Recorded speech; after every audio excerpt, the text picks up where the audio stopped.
जळगाव जिल्ह्यामध्ये शिक्षक आणि शिक्षकेतर कर्मचाऱ्यांची बोगस भरती झाल्याचा धक्कादायक प्रकार समोर आला।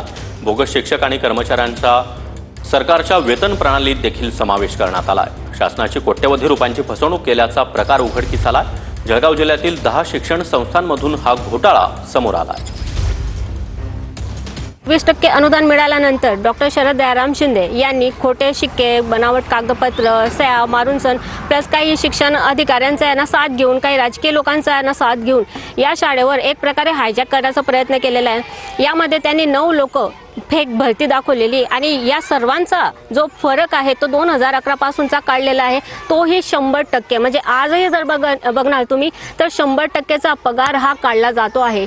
मागच्या काळामध्ये काही ठिकाणी निश्चित हा घोळ झालेला आहे, ते सगळं उघडही झालेलं आहे आणि आता राज्यभर सगळे चौकशीचे आदेश कॅबिनेटमध्ये मुख्यमंत्री महोदयांनी तसे आदेश दिलेले आहेत, संबंधित खात्याला आदेश दिलेले आहेत, त्याची चौकशी सुरू आहे। मला वाटतं चौकशी अंतिम किती घोळ आहे, केवढा मोठा आहे, किती कोटी रुपयाचा आहे ते समोर येईल, पण निश्चित त्या बाबतीमध्ये अतिशय सखोल चौकशी करण्याचे आदेश, कडक आदेश मुख्यमंत्री महोदयांनी दिलेले आहेत। हे बघा, चौकशीशिवाय या गोष्टीवर पूर्ण मला वाटतं तरी उचित होणार नाही। जर चौकशीमध्ये सत्य निघेल तर कारवाई करू।